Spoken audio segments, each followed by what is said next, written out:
Hi, Steve Gordon here, your friendly neighborhood Delano area carpet repair expert. And if you found this recording, you're probably in the Delano area and you need your carpet fixed. Now, if that's the case, you've come to the right place. I'm going to answer all of your most frequently asked questions right here, all about carpet repair. Then, if you need more information, feel free to call us here at the office. We'll be happy to take as much time as you need to answer all your questions, and at that point, we'll just be thrilled and honored to come on out and fix your carpet. So again, if you're anywhere around the Delano area, give us a call. We'll be waiting to hear from you. I sincerely hope we do hear from you. And until then, enjoy my recording. Here you go.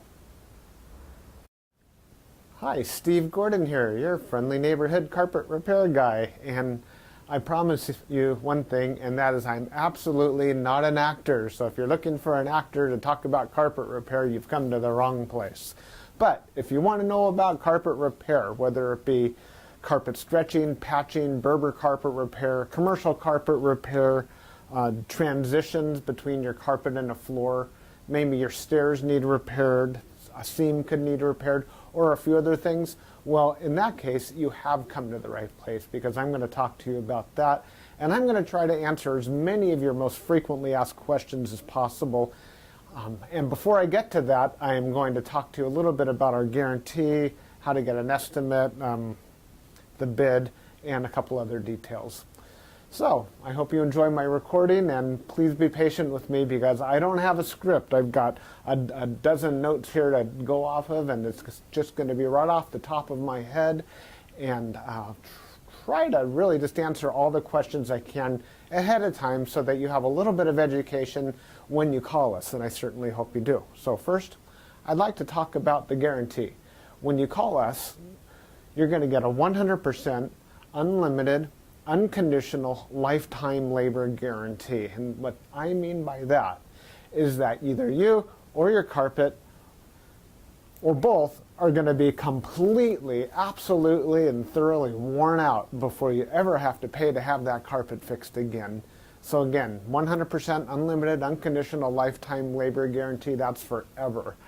How you get your estimate in the first place is after you watch this recording, give us a call here at the office, and we're going to give you something like a phone guesstimate. We'll give you an idea of what you might expect to pay.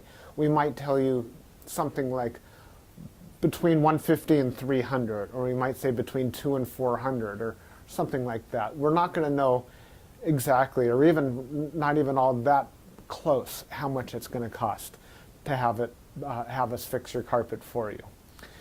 So if you feel like we're in the right sort of price range, then we're going to schedule an appointment to come on out and actually give you an absolutely free, no obligation bid. At that point, if you feel the bid is fair, and I'm sure you will because it's our business model to give you a fair price so that we could do the job right then and there all in one trip. We would really love to just do it in one trip. Now, I understand that sometimes you need to get a bid on one trip and then come back at a different time, have us come back at a different time to actually do the work. But by and large, it's normally best to just get it all done all in one trip, and that's how we'll give you the best price as well. After all, driving out to your place once is going to be less expensive for both of us than it would be to drive out to your place 2 or more times.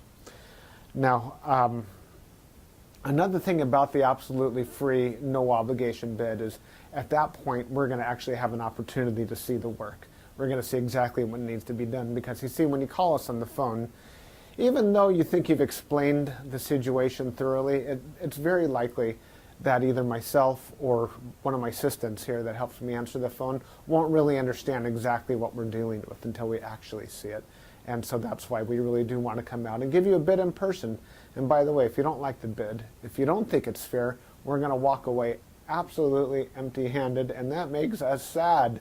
So sad, because we want to be out there, we want to fix your problem and put a check in our pocket and go off to the next one. After all, this is what we do for a living. This is how we feed our families. Speaking about money, please don't pay cash.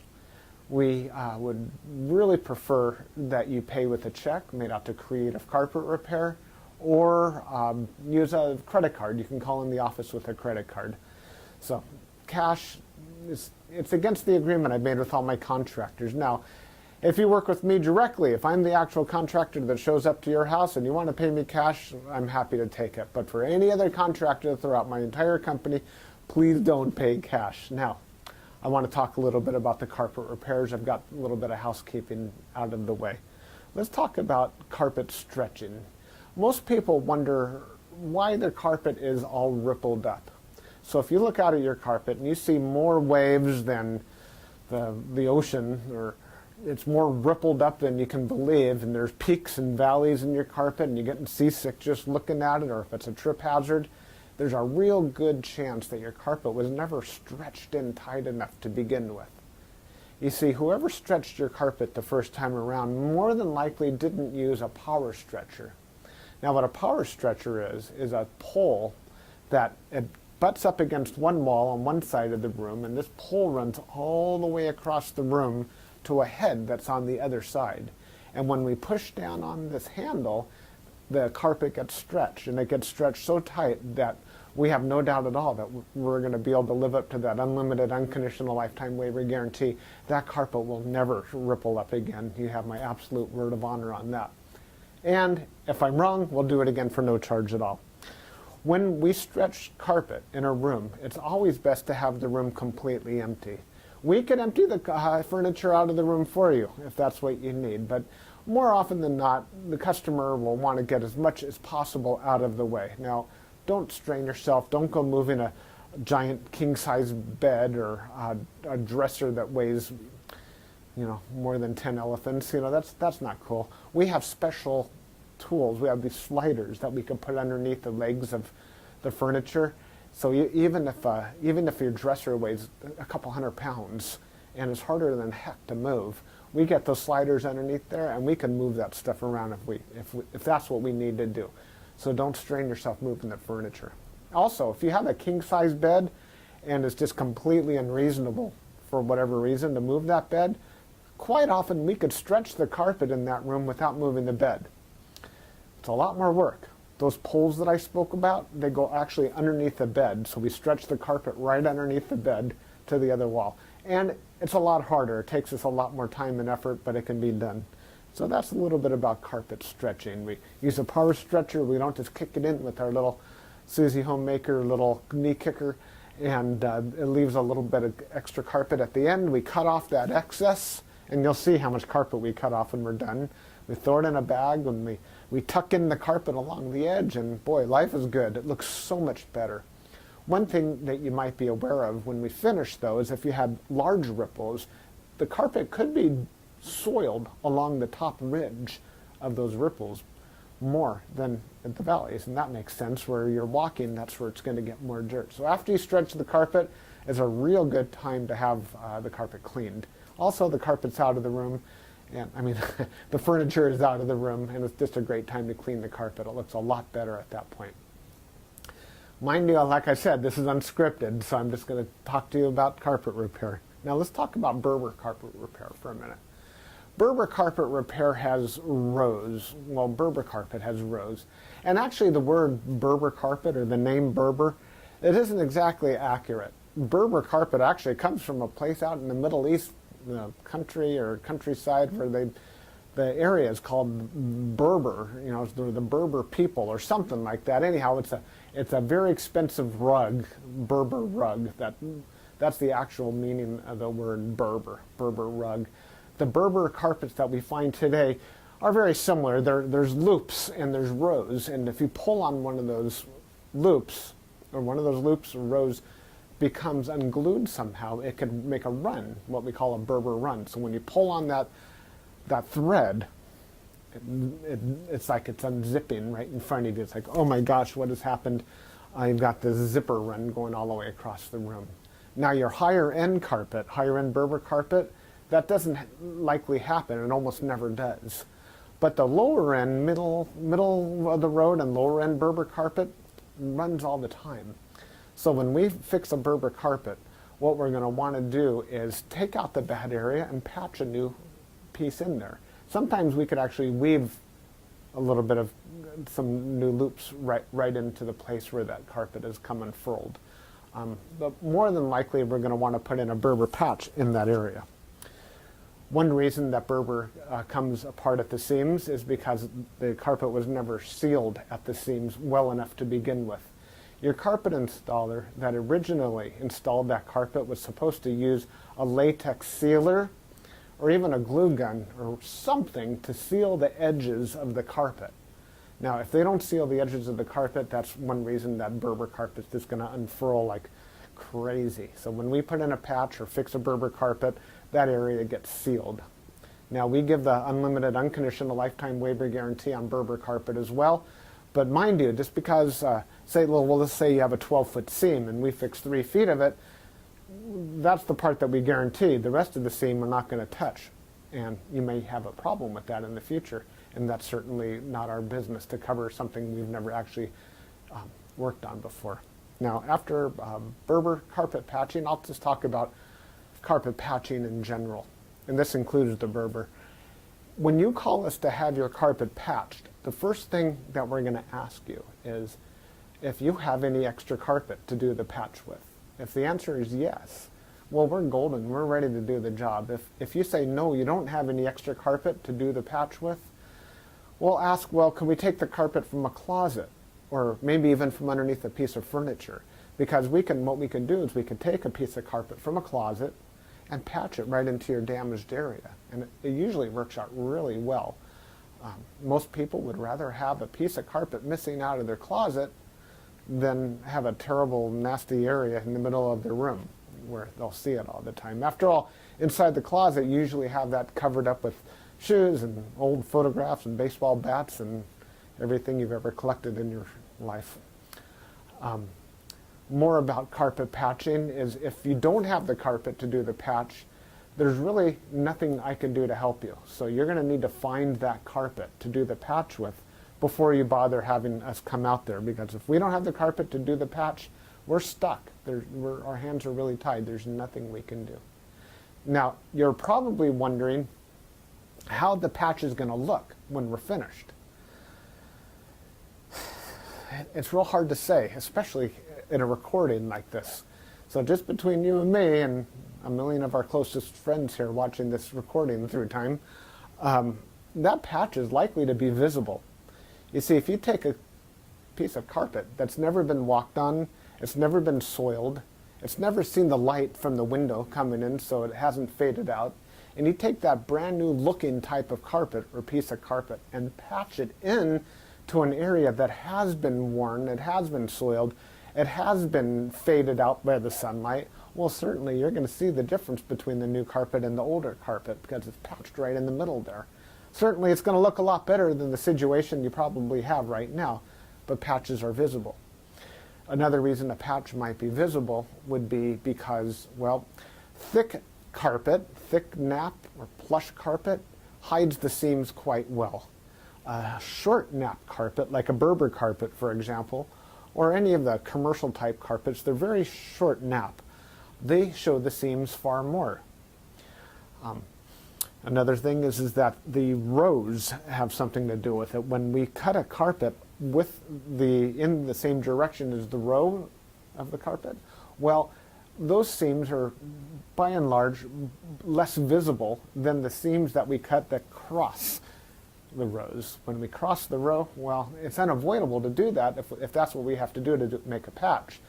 And those seams stand out a little bit more than the ones that go along with the rows. So carpet patching, that's what we specialize in. We could absolutely do that for you. Have the carpet available for us, and we also back up our patches forever, just like everything else, just forever and ever and ever. That patch will never come up. After patching, well, we could talk a little bit about pet damage also when we talk about patching. If you have an animal, a dog or a cat, or I've even seen where it's been a bunny or a few other animals that have actually gotten locked behind a closed door.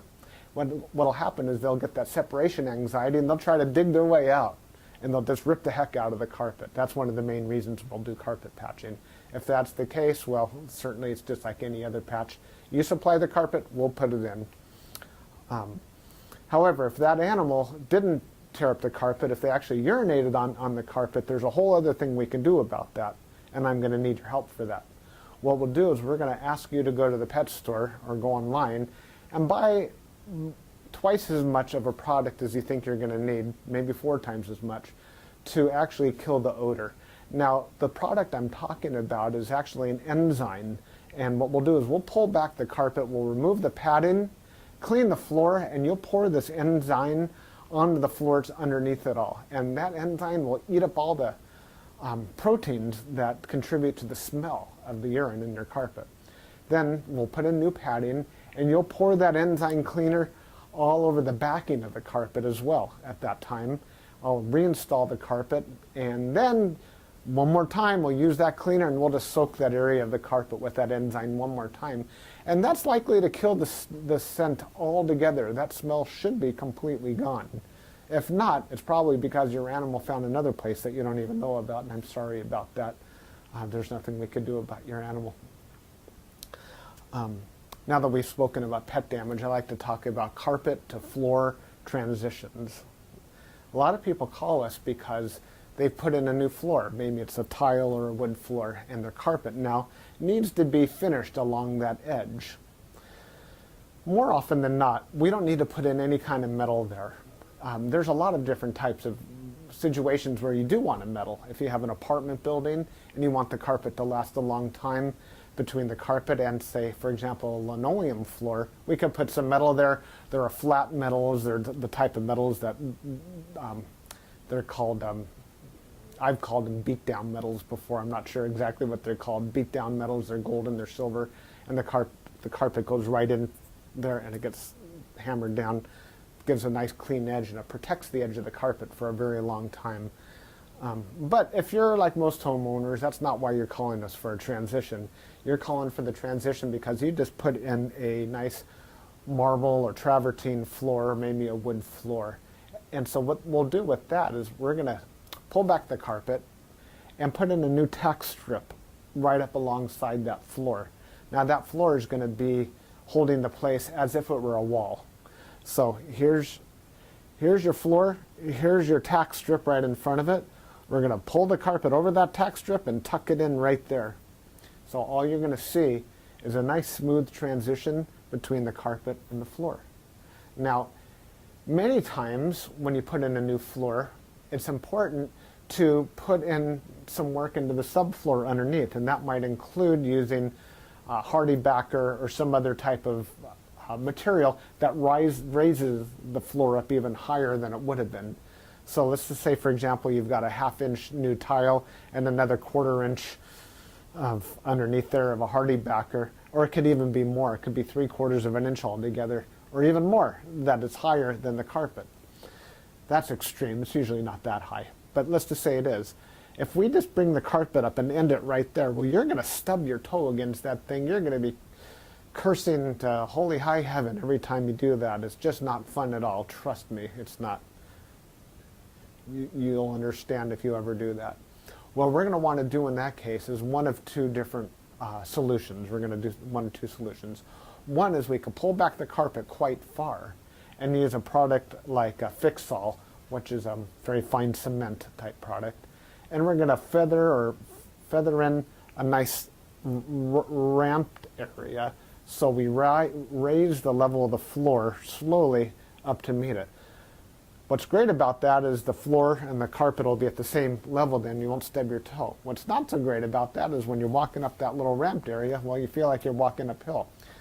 There's really no way around that I know of outside of pulling out all your carpet and floating a whole new layer of concrete, self-leveling concrete on the entire concrete floor and underneath. That's a lot of work. It's possible that would be the perfect way to do it if I were working on a $10 million home in Beverly Hills, that's probably what I would be doing. I would be raising the entire floor to be level with, so the carpet could be level with the floor. But here in the real world, what we'll normally do is rise it up with some Fix-All, or we could do it even easier. We could use shingles, cedar shingles. Cedar shingles are about that long, and that makes a nice little ramp up. And it normally works just beautifully. It's quick, it's easy, we can get it all done in one trip. So we're going to raise the level of the carpet, right up to the level of the floor, and you're just going to be happy as can be about that. Some transitions are round, curved. Other transitions could be squared. There's 100 types of transitions out there. And if you look on the internet under carpet to floor transitions, you're going to see a lot of examples. Perhaps even on my website, you can see some other examples. And so when you call us, you can explain what you're dealing with, and that would help us with the program here. Stairs. So, do you have a problem with the carpet on your stairs? I did a job like this just today, where the cat had actually torn away the corners of almost every stair all the way up the stairway. The lady was not happy about this. My solution to this was that, well, first of all, I asked her, do you have any extra carpet? And the answer was yes. You can take the carpet out of a closet. And I told her, well, you're going to have carpet missing out of a closet. And she said, well, that's fine. You can put this carpet in the closet. So she had something that didn't match at all. And she didn't mind because, well, she just didn't care that the carpet in the closet didn't match halfway through. So I took the carpet out of the closet, and the first thing I did is I completely replaced the first two stairs, because after all, the first stair or two wears out faster than everything else anyhow, and those first two stairs were pretty trashed. Instead of just fixing the little corners, just replace the entire stair if you can. It'll make a world of difference to have something new there. With all the rest of the stairs, I just did these little bitty patches all the way up one side and all the way down the other, and it was just beautiful. I think it gave her probably another 10 years of life to her carpet to fix those stairs. Another thing you could do with stairs, what some of my customers have done, and I love this idea, is replace the entire stairway by, well, let me back up a little bit. Let's just say you have a 3 or 4 bedroom house, and it's the same carpet throughout the entire house, and your stairway is pretty much in the middle of it all. And if you replace the carpet on your stairs, well, it's going to be a slightly different color than the rest of your carpet, and that's going to look low class, and we don't like that, do we? No, we don't. What I would suggest in that case is that we take the smallest room in the house, maybe a small bedroom or nursery, and pull the carpet out completely from the smallest room in the house and buy new carpet for that room. Then we have maybe a 12 by 12 piece of carpet, and we can replace the entire stairway with that carpet. That way it matches the entire rest of the house except for that one room. That'll easily save you $4,000, $5,000, $6,000, $7,000 right there. And it's a lot less work too. So I like that idea. You get a whole new stairway. A lot of people, you walk in the front door and there's the stairway right there. If the stairs look bad, it's hard to recover from that first impression. So take my word for it. That's a really great way of going. Now stairs. Commercial carpet repair. If you have commercial carpet and that needs to be repaired, it either has ripples and waves or it needs a patch. If it's rippled, it might need to be stretched. We've already talked about carpet stretching. On the other hand, it might have a different issue. It could be your commercial carpet was glued down to concrete to begin with. If that's the case, what we do is we actually take a knife and we just cut right down the middle of those ripples, cut right down those bubbles, and we will re-glue the carpet right underneath there and smush it all down, and believe it or not, those bubbles are going to be completely gone. They might be completely invisible when we're finished. You won't even see where we cut it, because where we cut it is exactly where we put it back together. The carpet will be nice and tacky before we push it back down. It's a great solution. But if the carpet needs to be stretched, well, we have to get the power stretcher out, and we'll fix it up that way. Now, if your carpet in your commercial building, say you have an office, is because, let's just say that you removed a wall between two rooms. If that's the case, you may have a strip of carpet that's missing. It's always a great idea to just get a completely different color. So if you have blue commercial carpet, go get a piece of red or black. Just something completely different, because a patch going all the way down through the middle of the room that's just a little bit off, it looks low class again. But if we put a strip of red down the room, or burgundy or black, people walk in and they go, oh yeah, these people have got some class. They got a decorative idea. So that's just my opinion. Use a completely different color if it's something goes all the way across the room. Now if it's just a patch, a small patch for whatever reason, and you have a little extra carpet, we can always patch it in with whatever you have. Seam repair. Good news and bad news. The good news about seam repair is that we can make your carpet so the seam doesn't keep getting worse. The bad news is that if it looks bad now, it's probably not going to ever look good again, regardless of what we do to it. Seams have to be done properly the first time. You see, when we seam a carpet together before it's installed, we'll use a straight edge and we'll cut down both sides of the carpet, and then we're going to seal the carpet on both edges, and then we're going to seam it together, and it'll be perfect. When it's completely cooled down, then we stretch it in. If we go back and try to open up the seam and cut that carpet off and try to bring it together, the chances of it ever looking better are right around 0. So I'm sorry to tell you that your seam repair, we can make it possibly look a little bit better. We can make it stop getting worse. We can make it not be a trip hazard any longer. But don't have your expectations too high when it comes to seam repair. The last thing I want to talk about is flood damage. Now, if you're watching this right now and you've got a flooded out carpet, you are in a world of hurt, and I'm sorry. The first thing I would do if I were you is probably have about 3 fingers of scotch. And then I would go ahead and get an extractor, like a hot water extractor. You can rent them at the just about any rental yard, and just start extracting all the water. Pull back the carpet, get rid of all the padding that's underneath your carpet. Rent a couple of blowers, or as many blowers as you need, and these things, they kind of look like a snail. As a matter of fact, that's their nickname in the field. We call them a snail. And they're shaped like that, and boy do they ever blow. And you can blow dry the whole underneath of your carpet. Set it up and get the carpet completely dry. At that stage, that's when you call us, and we can supply new padding, put a new pad, reinstall your carpet, clean the carpet for you if you're in an area that we do carpet cleaning, and life is good. You can put your furniture back and you'll be happy again. You don't have to do it yourself. If you want to call a company, even ours, depending on your area, can do that extraction for you as well. Now, if it's really flooded, I mean, seriously, like you're ankle deep in water, don't even bother. It's beyond almost everybody's ability. That means that your baseboards are all going to be all wet. A professional company will come in, remove your baseboards, and we don't do that ourselves. They'll remove your baseboards, they'll drill holes in the wall, attach blowers to your walls, and blow dry the entire area, inside the walls and out, the carpet, the floor, the whole shebang. And then we can come in and put the carpet back down at that point. So I hope that I've answered your questions. If you have any additional questions, now that you've heard me talk for the last I don't know how long, feel free to call me here at the office. I would be just tickled pink to hear from you. If I'm not here, one of my assistants, whoever answers the phone, will be well trained and will be able to answer any questions that you have about carpet repair. And then at that point, we'll be absolutely positively honored if you would have us just come on out to your place and fix your carpet for you.